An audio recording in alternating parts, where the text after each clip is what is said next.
Seja mais uma vez bem-vindo ao Show de Notícias. Bragança está a viver uma situação inédita de falta de água. Ontem a autarquia anunciou que se a seca se prolongar, então o município vai necessitar da mobilização de meios de todo o país para garantir o abastecimento de água à população local. O presidente da Câmara não descarta a mesma hipótese de vir a pedir ajuda também à vizinha Espanha. Recorde-se que a falta de água já obrigou o município a recorrer aos sistemas alternativos com 4 meses de antecedência. As reservas estão agora a níveis do verão e a única albufeira que abastece os 35 mil habitantes da cidade, a da Serra Cerrada, não conseguiu encher durante o inverno. Para a autarquia, a situação só melhorará se chover em abril e maio. 2 irmãos morreram ontem à tarde em Armamar, no distrito de Viseu, depois de terem entrado numa câmara frigorífica de uma empresa de frutas. Segundo o comandante dos bombeiros locais, os homens, um com cerca de 30 anos e outro na casa dos 20, abriram uma portinhola da câmara frigorífica, entraram e ficaram lá inanimados, acabando depois por morrer. Os 2 irmãos não resistiram às baixas temperaturas e à pouquíssima quantidade de oxigênio existente dentro da câmara. O comandante referiu ainda que a câmara frigorífica estava lacrada e teria avisos a proibir a entrada no local. As vítimas eram naturais do concelho próximo de Tarouca e estavam ao serviço de uma empresa de construção civil que realizava obras no local.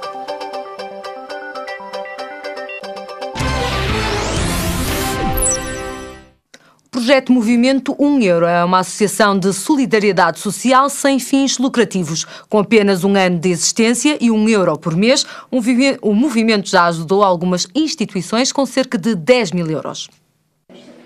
É um projeto simples e eficaz. Chama-se Movimento 1 Euro e é uma iniciativa de Bernardo Teixeira da Mota, um simples cidadão que aliou a preocupação em torno da falta de apoios entre as pessoas à vontade de ajudar os outros. E fez nascer um projeto de solidariedade que em Portugal é no mínimo inovador. Foi pensando que às vezes com muito pouco conseguimos fazer muito. Consegue-se com 1 euro apenas de esforço mensal de cada pessoa apoiar projetos progressivamente maiores. E então enviou um e-mail a muita gente, recolheu opiniões, amadureceu a ideia e depois conseguiu realmente pôr a máquina informática de pé e está o portal a recolher todos os dias novos associados. O projeto Movimento 1 Euro tem apenas 1 ano de existência, mas já ajudou muitas instituições. Os Médicos do Mundo, a Casa Gil e a Associação Sol são algumas das instituições que já receberam donativos resultantes deste novo movimento. A escolha da instituição a quem o Movimento 1 Euro deve entregar donativos é feita através de votos pelos próprios contribuintes.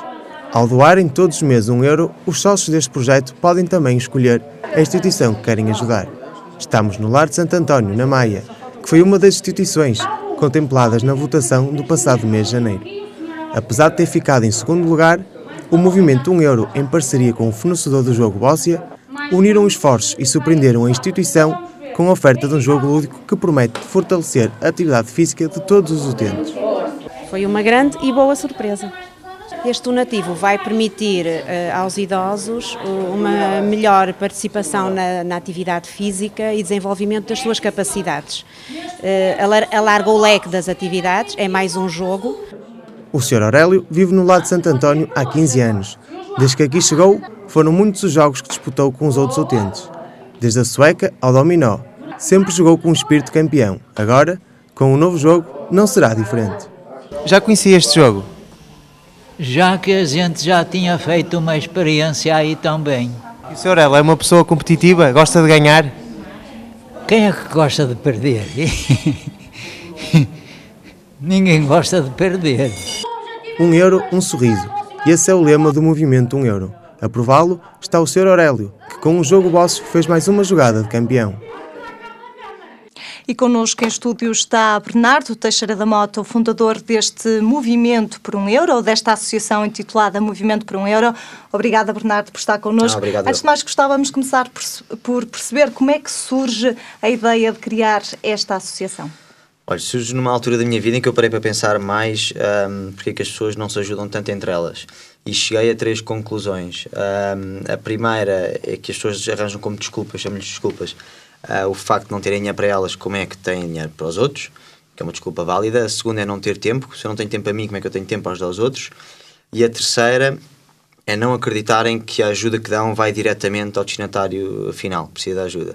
E baseado nessas 3 desculpas, motivos, comecei a tentar criar um sistema que colmatasse essas desculpas e, portanto, surge o movimento 1 euro, que pede só 1 euro para quem diz não ter dinheiro suficiente para ajudar o próximo, pede 3 minutos do seu tempo por mês para ajudar o próximo e consegue acompanhar, eu costumo dizer, consegue acompanhar o caminho do euro desde o princípio até ao fim, porque vê diretamente a quem é que a pessoa que é ajudada, quem é que é a pessoa ajudada. É um defensor da ajuda ou da entreajuda comunitária? Sou e desde há muito tempo que o sou. Acho que nós olharmos só, e eu costumo dizer isto, quer dizer, não é preciso, as pessoas têm muita ideia que ajudar o próximo são só quase pessoas especiais, ou que têm qualidades, ou que nascem com essa potência. Eu contraria um bocado essa teoria. É mais uma desculpa. Exato, pode ser encarado dessa forma. Eu acho que nós temos que ter os nossos objetivos profissionais, pessoais, mas isso não impede que possamos ajudar o próximo de uma forma mais ativa do que aquilo que a maioria de nós faz. E como é que funciona este movimento? Já explicou um bocadinho que é muito rápido, as pessoas sabem qual é o percurso do donativo, mas como é que funciona o processo todo? Bom, nós pedimos realmente só 1 euro por mês, porque o objetivo é que sejamos todos iguais perante a solidariedade. Ou seja, quem quiser dar mais tem que arranjar mais pessoas para ajudar. No dia 1 de cada mês saem causas sociais, e quando eu digo causas sociais são causas de outras associações que nos pedem ajuda. Nós deixamos à votação dos nossos associados do dia 1 ao dia 27, e no dia 27 sai uma causa vencedora, que é a causa mais votada. Nós não escolhemos as causas que entram para o site, no sentido em que não temos nenhum júri ou alguém por trás a dizer gosto desta ou não gosto daquela. Pedimos uma série de documentos para percebermos que essas causas são realmente fidedignas e que existem, porque nós não temos uma estrutura muito pequena, não conseguimos chegar a todo lado para ir visitar as associações. Exatamente, e estamos neste momento até com o vosso site no ar, que é o www.movimento1euro.com, a ver exatamente. Pode continuar, Bernardo.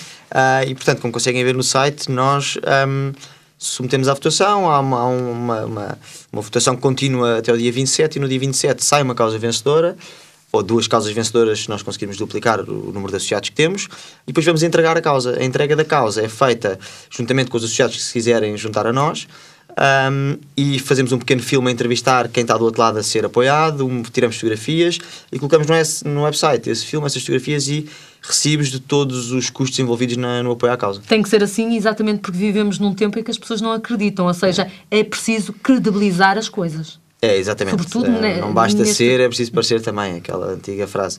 Não, eu acho que faz todo o sentido e para mim só fazia sentido assim dessa forma. E portanto nós fazemos e temos mais passos a dar em relação à transparência. Estamos constantemente a tentar atualizar-nos e dar passos em frente para sermos cada vez mais transparentes, e dessa forma para mim só faz sentido assim sendo. E Bernardo, porquê 1 euro apenas? Porquê só esta quantia? Olha, porque primeiro, como comecei por dizer, acaba por colmatar aquela primeira desculpa, não é? 1 euro, e apesar da crise implementada no nosso país e a nível mundial, há muita gente a conseguir dar 1 euro. Graças a Deus ainda há muitas pessoas que conseguem dar esse euro. E depois, porque é um valor que as pessoas, na altura quando tive a ideia, as pessoas pouco olhavam para 1 euro, não é? Aquela moeda que soa quase, eu costumo dar o exemplo, quando a pessoa vai sair de casa e vê a moeda em cima de uma mesa, quase não volta atrás para buscar a moeda, já se forem 5 euros já volta atrás se calhar. Portanto é um valor que ao mesmo tempo é insignificante para muita gente ainda, mas que se forem muitos euros, acaba por ser um valor significativo e que permite colmatar muitas falhas na sociedade. Há pouco falou também nos 3 minutos, ou seja, é pouquíssimo tempo. Os 3 minutos que cada pessoa tem que gastar neste projeto de solidariedade é para fazerem o quê? Olha, os 3 minutos é o tempo mínimo para alguém votar no site. E isto foi cronometrado. Ou seja, se quiser, tem várias causas. Cheguei a esse ponto, eu sou muito minucioso com as coisas. Se quiser, entra no site, faz o login. E se quiser aprofundar mais para saber o que é que cada causa, porque nós temos no site todos os meses fotografias, vídeos das causas e um texto explicativo porque é que precisa de apoio, porque aquela causa precisa do nosso apoio e do apoio dos nossos associados. Portanto, se quiser ser rápido, fazer login, olhar para as fotografias e votar, tem 3 minutos. Se quiser ir mais a fundo, perde 10 minutos, não será mais do que isso. Mas há quem gaste também, desculpa Marina, mas há quem gaste também mais tempo. Sim, ou seja, sim, nomeadamente o Bernardo. Não, eu por norma gasto mais tempo, não sou dos primeiros a votar de propósito. Nem é só para a votação, mas para a manutenção de toda a estrutura desta associação. Quantas pessoas é que fazem a manutenção do site, nomeadamente que colocam os vídeos, que selecionam também as causas que lá vão estar, etc. Quem é que faz isso? Tudo? Quem é que está por trás? Não, nós temos uma estrutura muito pequena, como eu dizia há pouco. Portanto, a estrutura é composta por uma empresa que faz a gestão do site, que nos tem apoiado desde sempre, ao longo deste, porque a ideia surgiu há mais tempo atrás e nós começámos por construir. Mas a custo zero essa empresa? Começou durante 2 anos e meio a custo zero e eu, acordámos os dois, a empresa e eu, que quando arrancássemos oficialmente, então teria um custo muito mais baixo que aquilo que seria no mercado, mas que teria um custo. Portanto, essa empresa faz uma resposta diária aos e-mails, a dúvidas que há no site, a montagem toda do site, pôr vídeos, tirar vídeos, e tem um valor irrisório de cerca de 300 euros por mês. A nossa despesa total são cerca de 800 euros por mês. Depois temos uma coordenadora que trabalha a full time a partir de casa, porque nós funcionamos através de um website, e que faz as respostas aos e-mails dos associados, faz a procura de causas novas, toda a parte legal, e que recebe cerca de 400 euros por mês. E depois temos 100 euros para custos vários que vamos tendo. Se temos um evento, temos que fazer manutenção flyers. também do sítio na internet, etc. Já está incluído no preço inicial da empresa que gera o site. Portanto, isso tudo, a parte de site... Ou seja, esta associação ainda acaba por gerar pelo menos 2 empregos. Sim, quer dizer, um já existia para lá, que era uma empresa, mas sim, exatamente. E de que forma que estas causas são apoiadas? Em dinheiro, em bens? Não. Como é que é feito essa entrega desses donativos que vos chegam? Não, nós o que fazemos nós não apoiamos em dinheiro.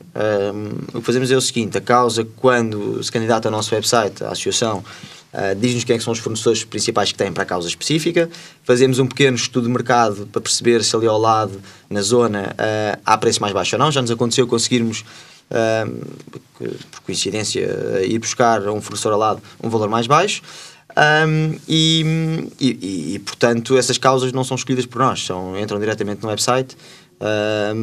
Pedimos sim organigrama, carta de não dívida à Segurança Social, carta de não dívida às finanças, para percebermos se faz sentido e se existe, se tem algum problema na associação ou não, e depois entra diretamente para o site.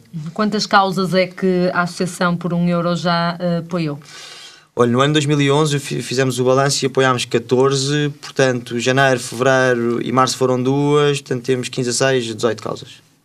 Sim, exato. Portanto, 18 causas até agora. Quando até fala nas 14, portanto, será mais que uma por mês. Sim, foi o ano caso. passado. Fugiram um bocadinho da média. Foi. Ainda bem. Não, ainda bem, não. O nosso objetivo era ajudar todas. Nós conseguimos duplicar o valor de associados. Portanto, imagino que nós tínhamos, mas vou dar um valor que não é o certo, tínhamos 300 associados no início do mês, quando as causas candidataram-se ao máximo 300 euros. Chegámos ao final do mês, tínhamos 600 associados, portanto conseguimos ajudar as duas mais votadas. E há muita gente a querer dar €1. Quantos associados é que tem neste momento o vosso movimento? Começámos no primeiro mês de janeiro de 2011, foi quando arrancámos, tínhamos 153 associados, portanto eram 153 euros, as contas são fáceis de fazer, e hoje, cerca de um ano e pouco depois, temos 2027 associados, são 2027 euros por mês. Este valor vai variando porque temos renovações, portanto às vezes cai, outras vezes sobe, mas a média é entre os 1.800 e os 2.000 euros. E contam este ano angariarem mais associados? Qual é o vosso objetivo, Bernardo? Não, o objetivo este ano é manter sempre o crescimento constante. Temos muitas pessoas que nos dizem que realmente que o dinheiro começa a fazer falta. Não tenho um valor fixo, objetivo para este ano, mas é sempre ir crescendo, porque o que é engraçado é que nós proporcionalmente ao que nós temos de custos, os custos são financiados por empresas à parte, ou seja, a estrutura em si, e nós com a estrutura que temos, que são cerca dos tais 800 euros, podemos ter os 2027 associados, como podemos ter 227.000 associados, porque a estrutura não aumenta com o número de associados. Portanto, não estão relacionadas. É sempre canalizado para a ajuda? Sim, o dinheiro, os 2.027 euros são canalizados sempre para a ajuda. Bernardo, muito obrigada pela presença aqui. Maior das sortes. Quem quiser inscrever-se pode ir passear na internet até ao www.movimento1 em algarismo euro www.expresso.com. Mais uma vez, obrigada, Bruno. Obrigadíssima. Seguimos com um show de notícias. 7 distritos de Portugal continental vão estar esta quinta e sexta-feira em aviso amarelo devido à previsão do Instituto de Meteorologia de queda de neve, aguaceiros e chuva forte. O aviso, que vigora entre as 3 horas da manhã de hoje e as 19 horas de amanhã, abrange os distritos de Bragança, Guarda, Vila Real, Castelo Branco, Viseu e Braga, onde está prevista a queda de neve acima dos 600 metros de altitude. Perante a previsão de chuva e aguaceiros, por vezes fortes, acompanhados de trovoada, o Instituto de Meteorologia colocou ainda sob aviso amarelo, entre o meio-dia e as 9 da noite, o distrito de Faro. Recorde-se que o aviso amarelo é o terceiro mais grave, numa escala de 4, e significa situação de risco para determinadas atividades que estão dependentes da situação meteorológica. Agora vamos falar de saúde, vamos falar do tema da morte súbita. Connosco em estúdio está o Dr. Rui Providência, a quem eu agradeço a presença neste show de notícias. Doutor, vamos começar por perceber o que é isto, o que é a morte súbita. A morte súbita cardíaca é, como o próprio nome indica, um tipo de morte que ocorre de forma súbita e inesperada, seja, é súbita porque desde o início das queixas ou desde o início das primeiras manifestações, primeiros sinais, até o evento trágico, que demora enorme menos de uma hora. Neste caso aqui, o exemplo típico, ou o exemplo que se fala sempre, ou se lembra, porque foi uma morte presenciada por milhões de pessoas da televisão, é o caso da Fer, que desde que teve o início das queixas até cair no chão e eventualmente falecer passado pouco tempo, foi um período de espaço muito curto. Pode haver, e normalmente existe uma doença cardíaca que já estava existente há muito tempo atrás e que, face a um evento ou um mero acaso, consegue despoltar e desenrolar o tal evento. Mas qualquer pessoa pode ter, ou pode ter exatamente a morte súbita, ou existem grupos de maior risco? Em princípio, quase todas as pessoas têm doenças cardíacas já de base, que têm ou já desde a nascença, ou que se vão desenvolvendo ao longo do tempo, que pode já haver um gene a codificar isso, ou adquirir a doença com o tempo, e uma minoria muito pequena de casos. Podem ser coisas comuns, mas que neste caso representam apenas uma pequena fatia dos casos, como uma infecção viral, uma inflamação viral do miocárdio, do músculo cardíaco, que pode, de facto, predispor para isto. Mas essas correspondem apenas a uma pequena fatia. A maior parte dos casos são pessoas que já têm doença cardíaca prévia, já conhecida há muito tempo. Ainda que não diagnosticado. Ainda que não diagnosticado. E quais é que são os sintomas que estão associados à morte súbita? Os sintomas dependem um bocadinho da faixa etária que estamos a falar. Pessoas acima dos 35 anos é um grupo diferente, a maior parte dos casos é por uma doença já muito mais conhecida, a doença coronária, que se manifesta principalmente através do infarto agudo do miocárdio. Abaixo dos 35 anos são as tais doenças que estamos a procurar, que já nascem, a maior parte delas, com as pessoas. Pode ser miocardiopatia hipertrófica, que é um coração especialmente musculado, e os sinais de alarme são desmaios, perda de sentidos, a chamada síncope, que é precipitada por um esforço físico muito intenso, é um dos exemplos. Outro exemplo é também uma síncope, que é antecedida por uma sensação de coração a bater muito rapidamente. E outro dos casos é uma pessoa que está a fazer a sua atividade propriamente completamente normal e de um momento para o outro cai também sem qualquer sinal de aviso e tem uma síncope. Os outros casos também nos deixam, de certa forma, apreensivos. São aquelas pessoas que são familiares em primeiro grau, segundo grau, um grau mais ou menos próximo, de pessoas que, em idade jovem, também faleceram, subitamente. Existem outras doenças que possam participar numa aceleração da morte súbita? Perante uma pessoa que tem estas doenças de base, as mais frequentes são a miocardiopatia hipertrófica, displasia ritmogénica do ventrículo direito, outras doenças que não são muito frequentes, mas ainda vão corresponder a um bom número de... Isso é o quê, Dr. Rui Providência? Miocardiopatia hipertrófica é uma doença que é caracterizada por um músculo, o miocárdio, está especialmente musculado, mas de uma forma que é anormal. O músculo, apesar de ter muito, o miocárdio, apesar de ter muito músculo, esse excesso de músculo leva à ocorrência de arritmias malignas. Mas as pessoas já nascem assim? Com as pessoas com podem, o coração especialmente musculado? Nesse caso aí, na miocardiopatia hipertrófica, as pessoas nascem já com uma mutação, com uma alteração num gene que leva a que a doença apareça mais tarde ou mais cedo. Há pessoas que podem manifestá-la logo na infância e outras idades já mais avançada, início da vida adulta ou até um bocadinho mais tarde. As outras doenças vão variando muito, mas esta é a mais frequente e é que se consegue... Tem uma coisa, todas elas conseguem ser detectadas muito eficazmente através de um eletrocardiograma ou outro tipo de exames depois mais especializados. E é possível saber quantas mortes existem por ano mortes súbitas. É assim, relativamente ao nosso país, eu julgo que não existe assim nenhuma estatística certa, mas nós temos as estatísticas internacionais e nós não somos muito diferentes das pessoas do resto da Europa ou eventualmente do Norte da América. Sabe-se que entre 2 a 5 por cada 100 mil pessoas por ano, entre os 18 e os 35 anos, vão ter morte súbita cardíaca. Se nós extrapolarmos estes achados para a nossa população, que temos à volta de 2 milhões de jovens entre os 18 e os 35 anos, vamos chegar a um número que vai de 40 a 100 pessoas por cada ano, que é um número grande. Não é a causa mais frequente de morte nos jovens, como é sabido, são os acidentes, eventualmente consumo excessivo de algumas substâncias, suicídio, por aí fora, neoplasia, os cancros. Todo o conjunto, todos os cancros juntos também matam mais pessoas, mas de facto isto é um número importante, porque ao fim de 10 anos são entre 400 e 1000 jovens que se perdem por causas que na sua maioria são preveníveis, e tudo mortes evitáveis, se a doença fosse detectada a tempo. Exatamente, mas neste momento e com a investigação sobre a morte súbita, o que é que se sabe? Esta doença está a aumentar, a diminuir? Como é que está, Dr. Rui Providência? Assim, as doenças, em princípio, são as mesmas, sempre existiram. O que se calhar vai aumentando é a nossa percepção para o fenómeno. Porque se calhar havia muitos locais em que estes casos não eram reportados, as autoridades não eram notificadas e uma pessoa não tinha a noção da real dimensão da doença em si. Há um tempo atrás falava-se a um caso por 100 mil por ano, agora estamos a ter relatórios vindos da Escócia e da Austrália que nos falam em 5 casos em cada 100 mil habitantes por ano. Até porque isto da morte súbita, assim, na medicina pode existir desde sempre, mas para o senso comum existe praticamente desde o episódio Faier, do Benfica. A maior parte das pessoas apenas estão cientes de que este fenómeno pode acontecer nos desportistas. É verdade que os desportistas têm um risco aumentado. Os desportistas de alta competição podem ter um risco que vai ter o dobro.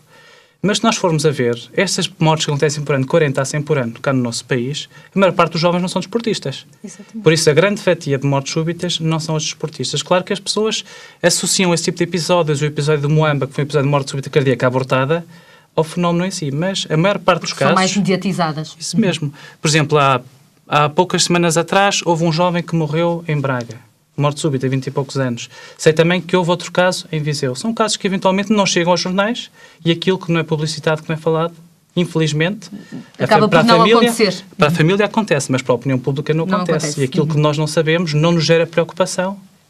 Agora, eu dedico-me à parte das arritmias na cardiologia, que muitas delas são um mecanismo que levam a este tipo de eventos. E vou sabendo de muitos casos. Alguns casos são os tais casos felizes, são os casos abortados em que as pessoas têm um episódio e são salvas na via pública. Outros casos são pessoas que, por acaso, vão fazer um seguro para uma casa, fazem um eletrocardiograma e é detectada a condição a tempo. Mas muito mais casos existem que passam despercebidos até o evento trágico. E como nós temos tratamentos eficazes, temos de facto que os tentar descobrir em tempo útil. Isso é mesmo isso, doutor. Existe forma de prevenir a morte súbita? Como é que se pode reduzir este risco? Existem vários tratamentos dependendo da causa em si. Atualmente o que nós sabemos é que os princípios do antigamente, de que a melhor medicina era aquela que detectava os problemas e os tratava antes de eles constituírem de facto uma desgraça neste caso, é a mais eficaz. Medicina preventiva. Medicina preventiva, cada vez mais, desde o século XX, XXI, para aí fora, vai ser esse o grande paradigma da medicina. O que é que nós podemos fazer? Existem às vezes medicações que podem ajudar a estabilizar as doenças em si. Existem tratamentos, por exemplo, a ablação percutânea, que é um tratamento bastante simples, pode tratar o síndrome de Wolff-Parkinson-White, que é outra causa de morte súbita cardíaca. E depois, nos casos em que existe maior instabilidade, maior risco de arritmias malignas, perante certas doenças, o doente pode ter uma indicação para um desfibrilador implantável, que é um tipo de tratamento que é altamente eficaz e pode ser mesmo que salva vidas. E porquê? Uma pessoa, se tiver um episódio de uma paragem cardíaca, um episódio de morte súbita cardíaca, como num estádio de futebol, como aconteceu há algum tempo atrás no campeonato belga, se tiver uma fibrilação ventricular, que é a arritmia que mais frequentemente leva a esses casos, o aparelho detecta a arritmia em poucos segundos, detecta e trata com choque, trata de forma eficaz. Qual é que é o grande problema aqui? É que, à medida que o tempo vai passando, passam segundos, passam minutos, se a desfibrilação não for realizada prontamente, acontecem duas coisas. Primeiro de tudo, as células cerebrais vão tendo dano. E a pessoa até pode já ser reanimada, pode ficar em morte cerebral. Outra questão é que, à medida que passa o tempo, diminui a probabilidade do choque ser eficaz. Daí que o desfibrilador implantável, para casos mais graves, é uma grande arma, uma arma altamente eficaz. Eficaz. Estamos mesmo a ficar sem tempo. Dá-nos 5 minutos e nós damos de vida a este o nome da primeira campanha que rastreou 2.000 jovens em apenas um mês. Correu bem, Dr. Rui? Foi exatamente de acordo com os números que nós tínhamos planeado. Nós estamos a O nosso objetivo é rastrear cerca de entre 10 mil e 20 mil jovens durante o período de 6 meses, que é o que nós estamos a almejar. De certa forma, 2 mil para o primeiro mês foi ótimo, esperemos agora continuar a manter estes números para conseguir, de facto, mostrar que é possível detectar estas doenças, que existe muita doença por detectar e que após detectadas realmente travá-la a tempo. Muito obrigada pela presença aqui neste show de notícias. Até uma próxima oportunidade. Estaremos então atentos a esta campanha que está a rastrear então a morte súbita. Partimos para um intervalo neste show de notícias. Esperamos por si já a seguir. Até já. Até já.